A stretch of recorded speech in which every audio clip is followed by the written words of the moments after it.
सास बोलती है कि मेरी बेटी की तरह है, इसको बेटी की तरह ख्याल रखेंगे, इनका हर आज़ादी देंगे। ये संभावना शुरू में देते हैं, लेकिन फिर ये बदल जाते हैं। तो ये इसका मेन क्या रीज़न होता है फिर? वाइफ बगल में खड़ी है, हम फ़ोन रिसीव किए और बात करते हुए बाहर चले, साइड हो गई, तो फिर तो उसे हम रिश्ता 100% अगर परफेक्ट कर लेते हैं तो बेटा तो ऑटोमेटिक मेरे पास रहेगा।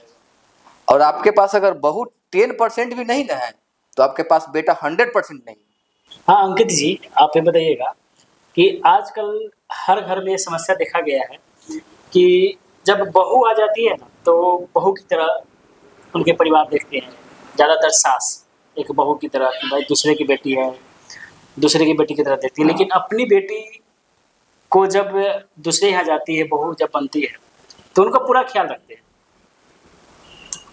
और उनके साथ फिर अपनापन उतना ही रहता है। लेकिन जब बहू आती है तो उस तरह का अपनापन होता नहीं। लेकिन यह जो चैन है जो चलते रहता है, जब उनकी बेटी कहीं और जाती है तो फिर उनका सास भी उसी तरह से उनको ट्रीट करती है और फिर वो अपनी बेटी को अपनी बेटी की तरह देखती है और उतना ही ख्याल रखती है।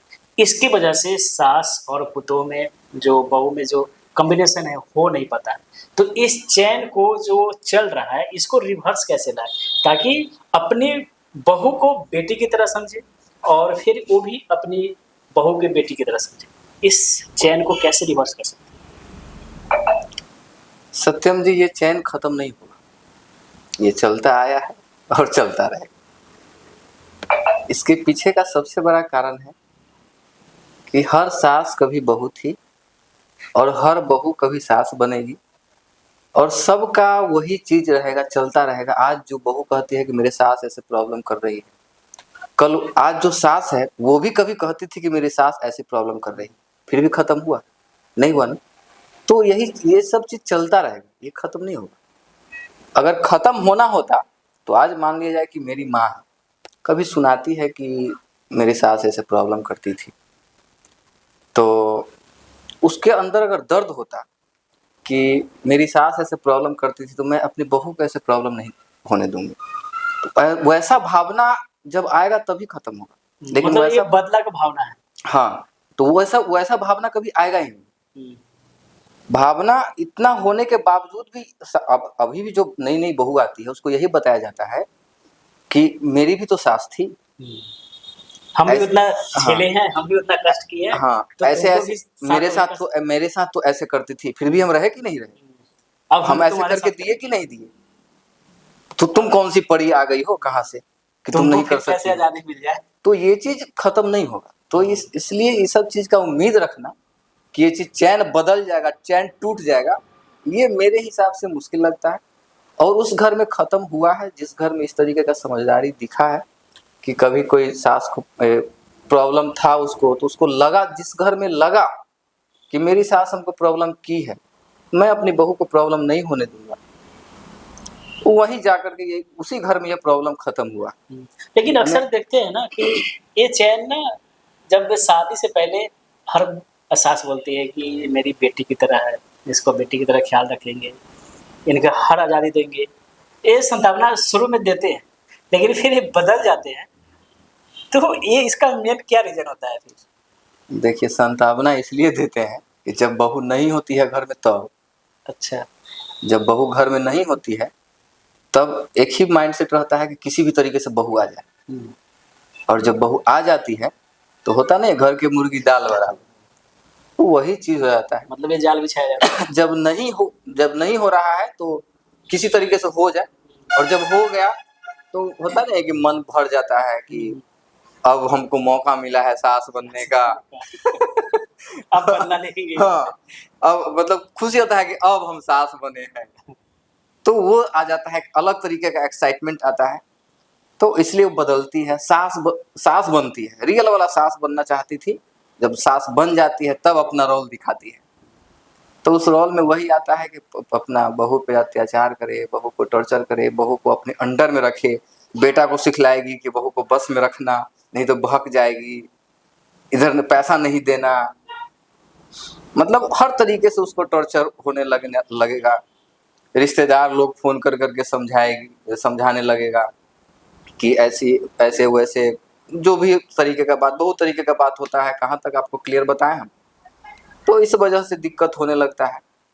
और जिस घर में सास जो है किसी का बात न सुने, वो तो किसी तरीके का दिक्कत है। वो मान लीजिए कि 20 साल 22 साल 25 साल की बहू लाई है, तो उनको समझ होना चाहिए कि ये अभी बच्ची है। जी। अगर कोई दिक्कत हो रहा है, कोई गलती कर रही है, उससे हम बैठ के बात करें, समझाएं प्यार ये से, कोई नहीं पूछते, जिस तरीके से अपने बच्चे को समझाते हैं।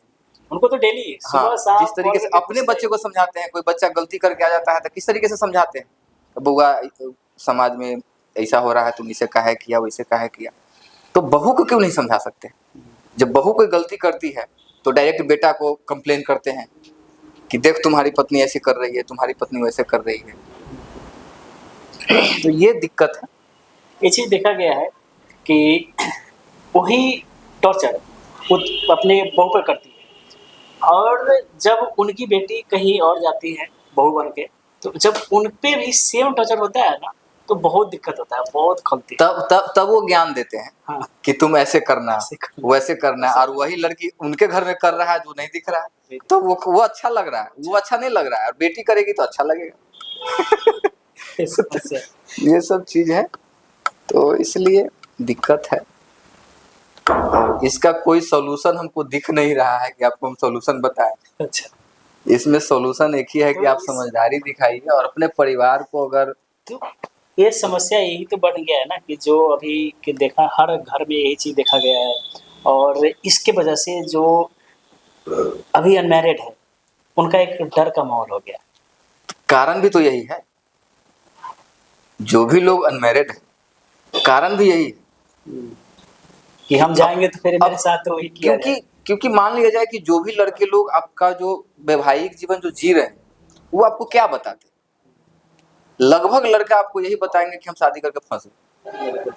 बहुत कम ऐसा आपको मिलेगा दोस्त या चाहे सर्किल में जो आपको बताएगा शादी अच्छी चीज है, करना चाहिए। कर तो लेते हैं, लेकिन करने के बाद आपको बताते हैं कि ऐसा ऐसा हम फेस कर मेरे रहे हैं, साथ क्या बीत रहा है। तो आपको डर तो लगेगा, आपका वो डर बढ़ता जाएगा, और डर बढ़ता है। इस वजह से बहुत दिक्कत है, लोग डर रहे हैं। अच्छा, तो आस पड़ोस को देख के लोग डर रहे हैं बिल्कुल कि जो इसमें, शादी कर लिया है वो जब खुशी नहीं है तो हम कैसे करके खुश रह सकते हाँ, हैं। तो इसमें हम ये चीज़ तो देख मतलब कि दिख जा रहा है कि जो लड़की है वो बहू बन के जाती है तो उनके साथ डर का माहौल समझ में आ रहा है, लेकिन ये जो लड़का जो डर जाते हैं लेकिन लड़का को ये समझ में नहीं आ रहा है कि जो मेरा जो डर है वो लड़की के कारण नहीं है, मेरी माँ के कारण डर है। अगर हम माँ को सही कर ले, माँ को समझा ले और तब बहू लाए, तब कोई दिक्कत नहीं होगा। लेकिन ये मेरा गारंटी। अच्छा, अगर आप अपनी माँ को समझा लेते, अगर आपकी बात को माँ समझ रही है, लड़की से डर नहीं है नहीं, अगर आप अपनी माँ को समझा ले रहे हैं, तो आप अपनी पत्नी को नहीं भी समझा पाएंगे ना, तो आपको कोई दिक्कत नहीं है। ये जहां तक मेरा अनुभव कहता है। अच्छा, लेकिन आजकल की लड़की ये भी डरती है कि यार मेरा हस्बैंड उस तरह का मिलेगा नहीं, बहुत एहसास तो उस तरह का मिलेगा ही, उसको पता होता है, हाँ। लेकिन हस्बैंड उस तरह का मिलेगा या नहीं मिलेगा, ये सबसे बड़ा डर का माहौल है। नहीं, हस्बैंड देखिए, हस्बैंड गड़बड़ कब हो जाता है, जब ड्रिंकिंग पोजीशन में अगर कोई आ जाता है कि लड़का है ड्रिंक व्रिंक में जुड़ा हुआ है, तो थोड़ा सा दिक्कत वहां पे लड़की लोग को होता है। अन्यथा देखिए, लड़का मान लिया जाए कि किस अरेंज मैरिज में ज्यादातर दिक्कत इस तरीके का होगा, तो अरेंज मैरिज में दिक्कत होगा। तो लड़का को सही करने के लिए यहाँ पे थोड़ा सा लड़की को समझदारी दिखाना होगा कि हम लड़के को किस तरीके से, पहले इसके व्यवहार को कैसे जज करें। अगर मान लिया जाए कि अब लड़की ठीक है, सास बहू वाला ये प्रॉब्लम सॉल्व कर लेंगे, सास बहू ठीक हो गए, अब पति पत्नी गड़बड़ा गया, तो इसके पीछे का क्या कारण होता है? अब इसके पीछे का कारण है कि पत्नी घर में है या फिर ऑफिस में है, जो भी है। तो पति घर में है तो पति पे डाउट, ये पति बाहर गया तो पति पे शक हो रहा है, पत्नी बाहर गई तो पत्नी पे शक हो रहा है। तो यहाँ पे थोड़ा सा ट्रस्ट का जरूरत होगा। तो कभी भी विश्वास कैसे बनाया जाए? तो विश्वास बनाने के लिए, इसमें विश्वास बनाने का कोई बात ही नहीं है। अब मान लिया जाए कि कोई भी लड़का है, हम अगर ऑफिस में गए तो शक कब होगा? जब गलती करेंगे तब। गलती करेंगे नहीं, गलती दिखाएंगे अगर मान लिया जाए कि हम ऑफिस में गए, मेरा ऑफिस बाहर का काम है, कभी फोन आ गया, मेरे नंबर पे फोन आया किसी का, ऑफिस से ही फोन आया, वाइफ बगल में खड़ी है, हम फोन रिसीव किए और बात करते हुए बाहर चले, साइड हो गई तो फिर शक तो होगा कि भाई वाइफ को क्या है, लगेगा? कौन है? बिल्कुल शक आप होगा में ही। अगर ठीक है ऑफिस का फोन है, आप बात करिए वहां पे रह करके, हम्म, स्पीकर पे डालिए, हम्म, आप बाहर क्यों चले जाए? इसी तरीके से घर के मैटर में भी होता है। हम्म। अब पति भी कभी कभी गड़बड़ कर देता है। अच्छा, अब कहीं से बहन का फोन आ गया, उसका भाई का फोन आ गया तो साइड हो जाएगा, तो पत्नी को लगेगा वो इसका मतलब हम मेरे बारे में कुछ सिखलाया है इसको, चढ़ा रहे हैं इसको। तो तब होगा दिक्कत। अगर खुल के अगर सब चीज अगर ओपनली किया जाए हाँ, तो फिर तो यानी कि संदेह पैदा आप खुद करवाते हैं, तभी जाकर के पति पत्नी का रिश्ता बिगड़ता है, सास बहू का रिश्ता बिगड़ता है, समझे? और गलती हम इसमें नहीं कर रहे हैं कि ये बहू का गलती है, सास का गलती है, ये थोड़ा सा कहता नहीं कि एक आप बैलेंस नहीं बना पा रहे हैं इस चीज को, पति को ही बैलेंस में रख, पत्नी को ही बैलेंस में रखना, माँ को ही बैलेंस में रखना थोड़ा सा टफ हो जाता है लड़का के लिए। बहुत टफ हो जाता है। यही सब लेकिन चीज़ आखिर में उसका भी एक निष्कर्ष निकलता है कि पत्नी के साथ ही। पत्नी के साथ तो देखिए, पत्नी के साथ तो अब हम बोलेंगे तो पत्नी, हम मेरा तो मानना है कि आप पत्नी के साथ 75% टाइम देंगे आप, हम्म, माँ के साथ आप 25% समय देंगे तो माँ आपकी खुश हो जाएगी। 25% ही मेरे पास बेटा आया है, मेरे को टाइम दे रहा है, 25% ही टाइम दे रहा है, माँ को खुश होना चाहिए। हम्म। लेकिन वो चाहती है कि लेकिन हमें उल्टा हो जाता है, माँ चाहती है कि 100% बेटा मेरे पास टाइम दे, और बहू सिर्फ मेरी ही सुबह बात में पे खाना बनाए, शाम में खाना बनाए, और हम जैसे कहे वैसे चले। चीज तो है। हम एक जगह की बात बता रहे हैं, वो मतलब कि उनकी माँ बोल रही थी कि बेटे की शादी करेंगे और अब हम एजेड हो गए हैं, बूढ़े हो गए हैं, वो आएगी तो हमें सेवा करेगी, खाना बनाएगी, सब घर के सब काम करेगी, तो ये एक उम्मीद बना लेती है। लेकिन जब बहू आती है तो उनका अपना माइंड सेट होता है कि हमें जाना है, परिवार को किस तरह से देखना है। इसमें सबसे बड़ा एक लाइन बता रहे हैं आपको, शादी क्यों करती है, मतलब कि जो लड़का का जो माँ होती है, बहू क्यों लाती है कि मेरा बुढ़ापा का जो जीवन हो अच्छा चले, अच्छा चले। लाती है ये सोच, क्या करती क्या है बहू को लाती है बुढ़ापे के लिए, और रिश्ता बिगाड़ती है बहू से। बहुत से बहू को लाती है बुढ़ापे के लिए और चाहती है कि बेटा से मेरा रिश्ता बना रहे, बहू तो बहू, लेकिन समझदारी उसका ये होना चाहिए कि बेटा तो मेरा बेटा है, बहू से हम रिश्ता 100% अगर परफेक्ट कर लेते हैं तो बेटा तो ऑटोमेटिक मेरे पास रहेगा, और आपके पास अगर बहू 10% भी नहीं ना है तो आपके पास बेटा 100% नहीं, क्योंकि लड़की ही चाहेगी तो बेटा आपके पास जाएगा, बिल्कुल। नहीं तो दूसरा कोई विकल्प नहीं है। लड़की चाह जाएगी कि मैं तुमसे माँ को नहीं मिलने दूंगी, तो वो नहीं मिलने देगी, चाहे आप जो कर लीजिए।